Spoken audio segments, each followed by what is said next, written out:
Sports Podcast.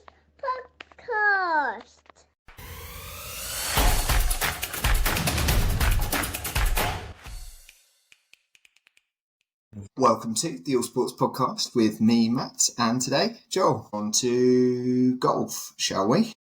Please. Couple of highlights. Tommy We Fleetwood. have finished, well, we'll talk about Tommy Fleetwood. We've just finished the PGA Tour season for the year, culminating with the final 30, playing the Tour Championship at Eastlake. And it was Tommy Fleetwood on his 164th attempt winning a tournament on the PGA Tour. What a tournament. What a tournament to win. I'm not 100% sure what his prize money was out of it. But if you're going to win one, it is the Tour Championship. He's doing it in style.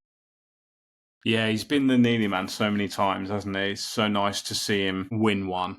And win quite comfortably in the end as well, which, I'm sure he was relieved to be walking up the last with a few in hand. Yeah, I think he's such a likeable guy. I really love watching him play golf. I think he's got one of the nicest swings. You know, even though it's a little bit unorthodox in the way that he kind of chokes his follow through a little bit. I saw somebody talking about that the other day, and like the reasons why he might be doing it to kind of control his ball flight.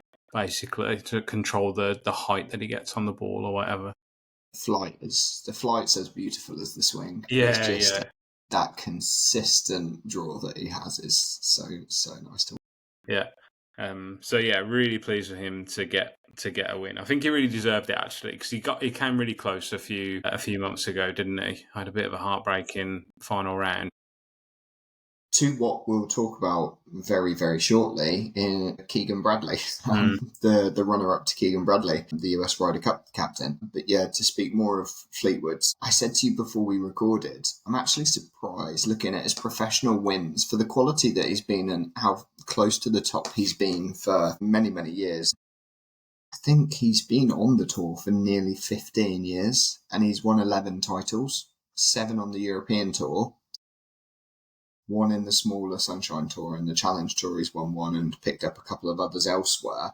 But major tours, 7 in Europe and 1 on the PGA, albeit the Tour Championship, which is incredible. Any other golfer would bite your hand off for those statistics, but for how good he is and for how close he's been, hopefully this is what releases the floodgates and would cap his career if he gets a major.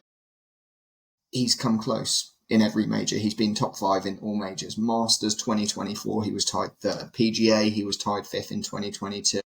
US Open, 2nd, 2018, 2019, 2nd in the Open. So he can do it across all formats. The good thing about the majors is they all have very different challenges, and he's met them all. To finish top 5 in all of the majors as your best results is epic. And now to have won on both tours, won the Tour Championship, top 30, a mainstay in the Ryder Cup team, he is at the pinnacle in golf. So hopefully this is the catalyst now to kick on next year and start competing in majors again. Yeah.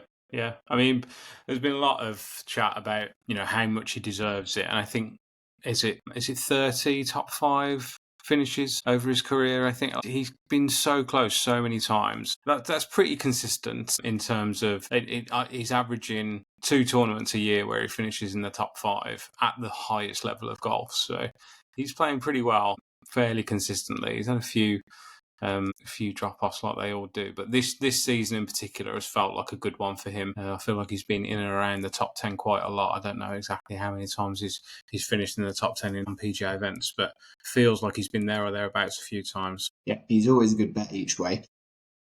It feels really harsh to call him a nearly man, because being in contention, it just means that you're world class at golf. Yeah, exactly. He's not a nearly man, he's just world class at golf. Yeah. So he was the highest prize money. So the streak that he's broken is that he was the highest prize money winner on the PGA Tour without winning.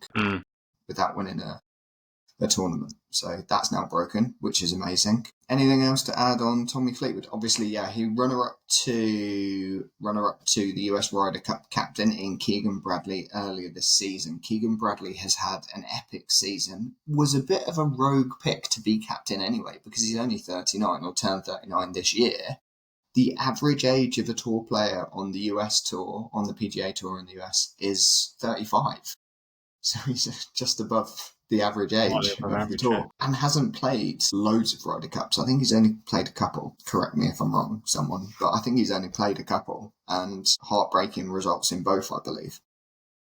But he's not picked himself. So he said if he was an automatic pick, then he would go with that. Mm-hmm. He is just outside the automatic picks. But the people that have been brought in, I mean, they've been falling down the rankings. So we've got obviously Scotty Scheffler and JJ Spawn, Russell Henley as well, have been imperious throughout the year. We've seen what Bryson DeChambeau has done in the majors this year, and Harris English has been up there and challenging all throughout the year until incredibly consistent. Xander Schauffele, however, has fallen off a cliff in terms of form, but is still third-ranked pick. Justin Thomas, Colin Morikawa, both of those have been given captain's picks. They were basically the next in the rankings, so he has just gone with the rankings, except for Brian Harman, who is such a short hitter that it will not suit his game to play at Bethpage. He'll be playing 50 yards behind. So he's left Harman out. He's left Harman out. Okay. Which has meant that hot putting Sam Burns is in. Patrick Cantlay had a good finish to the tour, as did Cameron Young. Ben Griffin has been amazing on tour this year. But Morikawa and Justin Thomas, they were automatic qualifiers earlier in the year, and they've just been slipping down the rankings, same as Schauffele. They're not on form, and they're the veterans of this Ryder Cup team. So that's a little bit of a concern for them, I think, which is why I was a bit surprised that Bradley didn't pick himself. Yeah, I think experience is so important in Ryder Cup, and that's why it's just so different to like all other forms of golf, really. And you got all those factors of, are you going to have people who are calm under the pressure of the crowds and like understand when to play the crowd and when not to play the crowd, like those types of things. And I think, yeah, Justin Thomas in particular, and I was thinking Cantlay as well, he's been a really good Ryder Cup performer in the past. I think those two in particular are going to have been like experienced picks. And yeah, Burns he's had a good year, hasn't he? Would you say this has been like a breakout year for him that's been rewarded with a pick? I think globally, yes, he's become a household name globally in the game of golf. Prior to that, he was I think I've heard of him. Yeah, his putting especially has been on a hot streak with his putter lately, which is going to be very, very important at Bethpage. Yeah, you want to build pressure on the European team, and the way to build pressure is to hole putts, isn't it? And that's what it's all about, the Ryder Cup. Yeah, you pair someone like Bryson with Sam Burns. Bryson and Burns as Bethpage. Like, I can see the headlines. Concerned about pairings like that. And I think this could be. Bryson has proved it. He is the limelight. His 6 top 10 finishes that have earned him the qualification despite not playing on the PGA Tour is incredible.